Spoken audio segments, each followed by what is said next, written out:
Les micro-nouvelles de Dalcan. Le complot climatique. Valérie regarde sa petite fille qui se tient au bord du promontoire rocheux. Sa chevelure blonde tressée en une belle natte resplendit sous le soleil. Elle se retourne vers sa grand-mère avec un grand sourire, lui fait un petit signe, puis prend appui de ses pieds nus sur la roche et saute dans la mer en contrebas. La mer. Il n'y a plus que cela à perdre de vue. Les scientifiques avaient pourtant mis en garde la communauté internationale. Le réchauffement climatique allait avoir de graves conséquences. Et des efforts avaient été faits.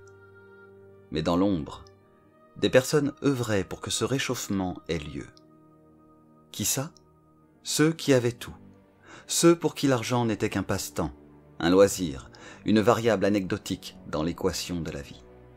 Non pas parce qu'ils avaient appris à s'en passer, mais parce qu'ils en avaient tellement qu'ils ne savaient plus quoi en faire. Et lorsqu'on possède tout, que peut-on bien vouloir de plus? Le monde. Posséder le monde. Pour cela, ils ont investi dans les régions les moins inondables, bitumé les zones à risque et freiné tout ce qui pouvait infléchir la hausse des températures. Les pôles ont fondu, les montagnes ont perdu leur manteau blanc, et les périodes pluvieuses se sont faites plus nombreuses et plus violentes. L'eau a envahi plus de la moitié des terres habitables. L'autre moitié leur appartenait à eux, les puissants, les maîtres du monde.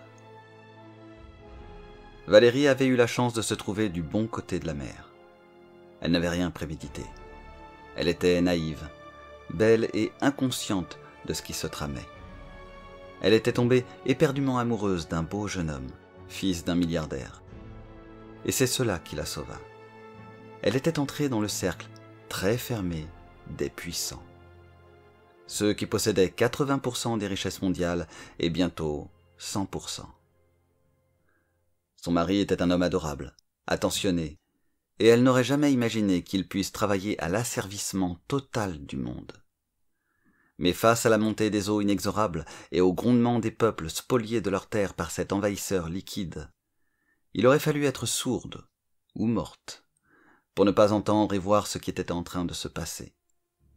Quand elle comprit de quel côté elle se trouvait et qu'elle réalisa à quel monde elle s'était unie, elle détesta sa première réaction, ce soulagement d'être du bon côté. Puis elle faillit vomir son âme dans les tréfonds d'une baignoire qui se teintait du grenat de ses veines. Si ce n'était sa position sociale, son mari était un homme bon avec ses proches, et il l'aimait d'un amour véritable. Sa tentative de suicide l'avait profondément troublée, et il chercha ce qui avait pu la pousser à cela. Mais en sortant de l'hôpital, elle apprit qu'elle était enceinte. Alors, elle se tut. À quoi bon de toute façon? Les réfugiés climatiques affluèrent par millions. Nombreux périrent noyés dans les torrents de boue, les raz de marée. Les maladies décimèrent un nombre encore plus grand d'hommes, de femmes et d'enfants. Choléra, diphtérie, diarrhée, hépatite. Celles et ceux qui avaient eu accès au vaccin résistèrent dans une plus grande mesure aux maladies. Malgré tout, la mort était là. Tous les pays payèrent un lourd tribut humain, mais les pays en voie de développement et ceux à forte densité humaine payèrent encore plus cher. Des réfugiés climatiques atteignirent les terres épargnées, et même si les morts se comptaient en millions, ils étaient encore trop nombreux. Alors, ceux à cause de qui tout ceci était arrivé usèrent de la plus abjecte des hypocrisies, en se présentant comme les sauveurs d'une situation qu'ils avaient eux-mêmes mis en place. La solution? Des villes sous l'eau.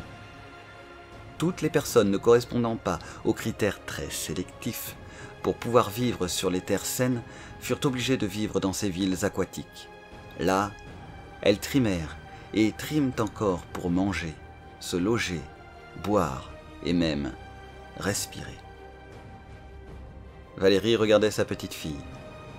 Elle était jeune et encore naïve. Elle ne savait pas que sous cette eau où elle plongeait, le monde mourait pour qu'une petite minorité de privilégiés puisse jouir de la vie, la vraie vie. « Mamie, l'eau est trop bonne !» dit-elle en remontant sur la corniche Mamie? Mamie? Oui, pardon ma chérie. J'étais perdue dans mes pensées. À quoi tu pensais? Valérie eut un léger sourire doux et amer et lui répondit: À la prochaine ère glaciaire.